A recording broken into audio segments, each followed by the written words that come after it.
Halo Tribuner, selamat sore dan apa kabar Anda? Senang sekali saya Putri Utami kembali menyapa Anda di Ambon hari ini, edisi Jumat 26 Juni 2026, di mana selama beberapa menit ke depan, kami akan menghadirkan sejumlah informasi terbaru dari beberapa daerah di Maluku untuk Anda. Kita mulai dengan berita pertama. 300 peserta nasional hadiri muktamar kami ke-14 dorong penguatan daerah. Gubernur Maluku Hendrik Lewerisa yang diwakili staf ahli Gubernur Maluku bidang pembangunan, ekonomi, dan keuangan Umar Al-Habsi membuka muktamar ke-14 di Christian Center, Kota Ambon, Maluku, Kamis 25 Juni 2026. Kegiatan ini mengusung tema meneguhkan kepemimpinan mahasiswa Muslim untuk Indonesia Maritim yang berkeadilan dan berdaulat. Didampingi Ketua Umum kami Muhammad Amri Akbar dan Ketua Umum PW kami Maluku, Mustaqim Rumah Sukun. Tifa pun dipukul sebagai tanda pembukaan musyawarah. Gubernur Maluku dalam sambutan yang dibacakan menekankan peran pemuda sebagai motor penggerak sosial, intelektual, dan mampu beradaptasi dengan berbagai tantangan modern. Menurutnya, tema yang diangkat berfokus pada laut sebagai urat nadi pertahanan, ekonomi, dan identitas bangsa.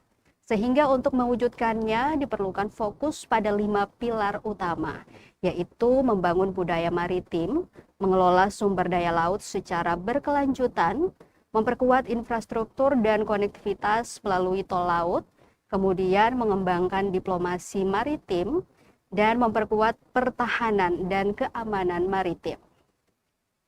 Melalui kegiatan ini diharapkan kader kami mampu mengambil peran strategis sebagai agen perubahan, penjaga moral, dan penggerak peradaban Islam melalui penguasaan ilmu pengetahuan, literasi digital, dan kemampuan diplomasi global.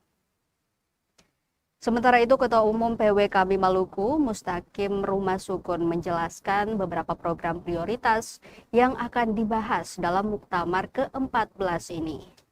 Namun yang menjadi perhatian pada pengusulan pembentukan rencana undang-undang kepulauan, maksud kami rancangan undang-undang kepulauan yang juga diperjuangkan pemerintah daerah dengan melibatkan berbagai lembaga vertikal, salah satunya organisasi kemasyarakatan pemuda atau OKP.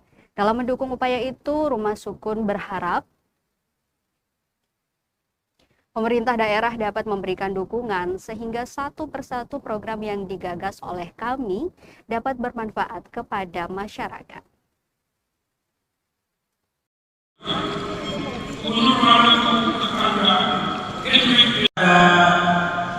Bang Gafar, ini salah satu alumni kita yang saat ini berkarir sebagai Kepala Dinas Pariwisata di Kabupaten.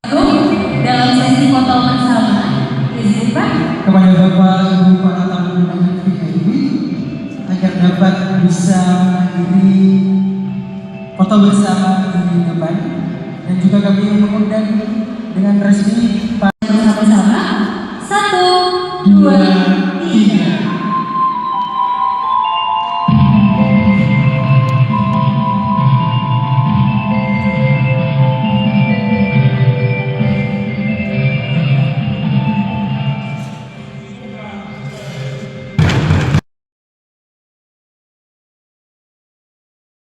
Lainnya, Tribuners, Bupati Maluku Tengah lantik 140.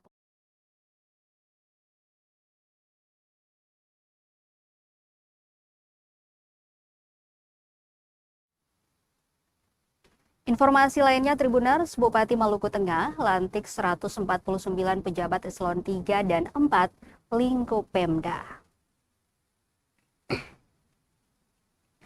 Bupati Maluku Tengah Zulkarnain Awad Amir dan Wakil Bupati Mario Lawalata memimpin Kabupaten Maluku Tengah lebih dari 1 tahun. Tepat Kamis 25 Juni 2026, Bupati Zulkarnain Awad Amir melantik 149 pejabat lingkup pemerintah daerah atau Pemda Maluku Tengah. Pelantikan pejabat administrator, pejabat pengawas, dan pejabat fungsional auditor itu berlangsung di Baileo Insinyur Soekarno, Kota Masohi, Maluku Tengah. Para pejabat yang dilantik antara lain 2 pejabat fungsional dan 147 pejabat struktural. Dalam sambutannya, Bupati mengatakan pelantikan tersebut merupakan bagian dari dinamika organisasi guna memperkuat kinerja birokrasi di Kabupaten Maluku Tengah. Baginya, mutasi, rotasi, dan promosi jabatan adalah hal yang lumrah demi penyegaran organisasi, peningkatan pelayanan publik, serta percepatan pembangunan di daerah yang kita cintai ini. Selaku Kepala Daerah, Zulkarnain menitipkan beberapa pesan penting untuk segera dilaksanakan oleh ratusan pejabat yang baru saja dilantik. Pesan tersebut pertama, pertahankan integritas dan transparansi. Khusus kepada para pejabat fungsional auditor yang baru saja dilantik, peran mereka sangat krusial dalam mengawal tata kelola keuangan daerah. Kedua, Bupati meminta agar pelayanan publik dapat ditingkatkan. Para pejabat administrator dan pengawas adalah motor penggerak organisasi. Pesan ketiga ialah membangun sinergi dan kolaborasi. Para pejabat diminta menciptakan lingkungan kerja yang harmonis dan solid. Zulkarnain berharap para pejabat dapat bekerja secara kolaboratif, menciptakan lingkungan kerja yang produktif, serta berorientasi pada hasil.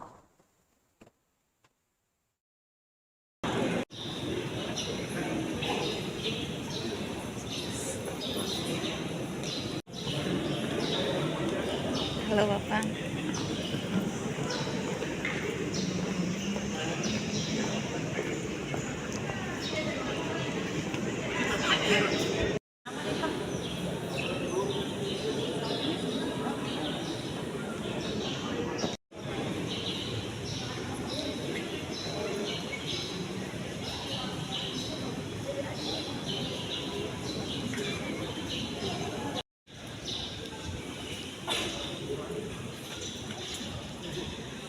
Selanjutnya penandatanganan fakta integritas.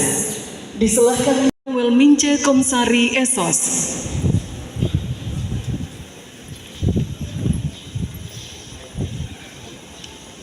Gambarkan Ambon sedikit. Di sini biarpun suara keras tapi hatinya nyerupin baik semua. Jadi buat teman-teman tidak usah dimasukkan hati, itu ada. Terima kasih. Tundukan Tunisia 3-1, fans Belanda di Kota Bula optimis The Orange siap juara dunia 2026. Kota Bula, Kabupaten Seram Bagian Timur atau SBT mendadak berubah warna menjadi oranye Jumat 26 Juni 2026. Bukan karena perayaan hari besar, melainkan euforia luar biasa dari ratusan penggemar timnas Belanda tumpah ruah di jalanan merayakan kemenangan The Orange atas timnas Tunisia dalam laga grup F Piala Dunia 2026.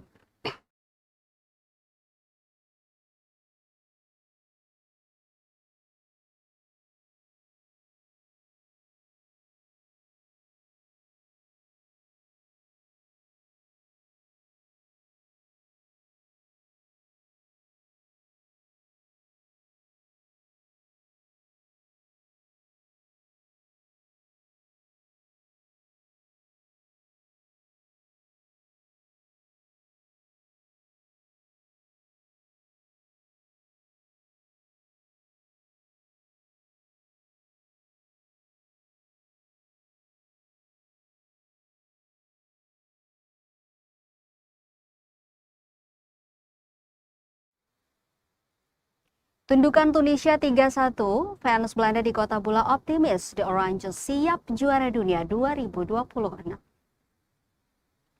Kota Bula, Kabupaten Seram Bagian Timur atau SBT mendadak berubah warna menjadi oranye Jumat 26 Juni 2026.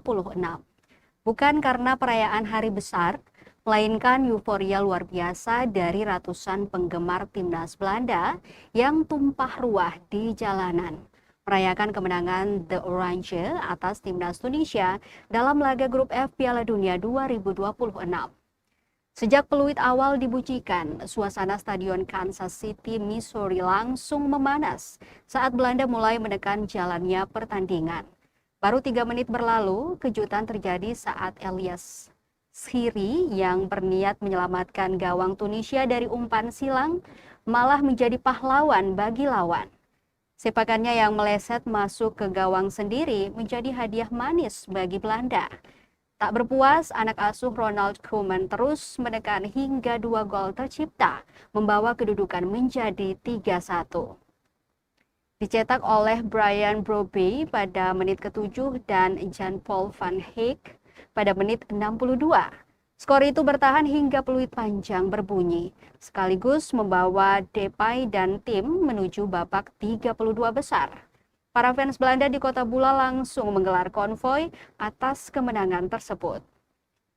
Mereka menyusuri ruas jalan utama di pusat kota dengan mengibarkan bendera merah putih biru dan meneriakan yel-yel kemenangan.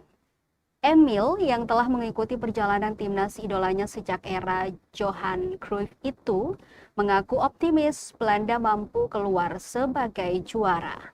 Ia menambahkan kemenangan 3-1 atas Tunisia bukan kebetulan, melainkan tanda kebangkitan sepak bola Belanda di panggung internasional.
Tribuners, informasi dari Kota Bula tadi sekaligus mengakhiri perjumpaan kita di Ambon hari ini.